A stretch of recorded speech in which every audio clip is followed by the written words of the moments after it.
what is a digital human teacher? So, our teachers are not bots. They're not chatbots. So Okay. they're meant to look human-like. So one of our North Stars in the company is to be human-like. Okay. And what we mean by that is, so because our North Star is human-like, we even had to develop our own synthetic avatars. So even that dialogue flow, so they don't just look human-like, because that's one thing, they also interact with you in a human-like way. That dialogue is flowing as a conversation as you and I are having now. Okay.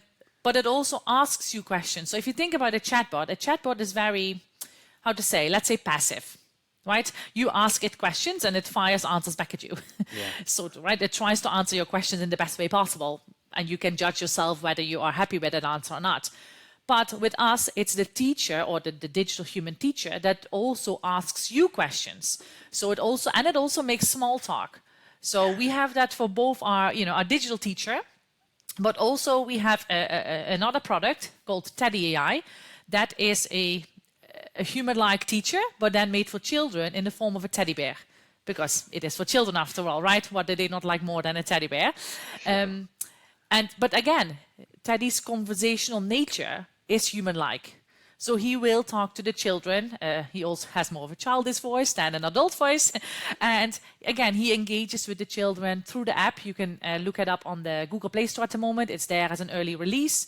And you can download and play. You can learn things, but you can talk to Teddy. He will ask you questions. You can ask him questions. So it's really that conversation. That's what we think is the key difference comparing to what you mentioned before, like a bot. Yeah. Okay.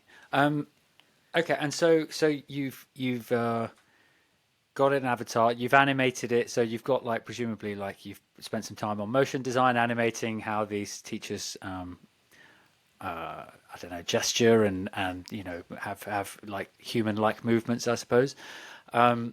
What is sitting underneath that? So is it built on an API that we'll all have heard of, or have you developed your own LLM? Like what's the technology underneath? Yeah, so we have built our own supervised models with our own data since Okay. we've built our very first MVP that we used to teach learners in Northern Iraq in 2021. Okay. Oh wow. Yeah, So yeah, you've been at this for a while then. it's Okay. Yeah. we Yeah. we were Okay. there quite early on. Yeah. Of course, lots of stuff has happened since then, Yeah. developing on all aspects, not just the LLM, but also the front facing, the interactions, the usability, and we developed that and further using our own generative AI techniques. And we are currently, or we keep, this is a continuous thing. It will probably never stop. We for a lot of our new testing models that we're doing, where we test our hypotheses, because as I mentioned at the beginning, I drive sort of the research, and together with sort of the AI architect lead and the entire team, everybody does a lot of research before we do something. So all of our work, whether that is looking at what is there at the back, how are we developing this large language model, to how are we conducting a study to find out what the users want. Everything is very much research driven. Sometimes when we're testing these new models, we may use APIs from existing systems like Llama, GPT, Falcon. Yeah.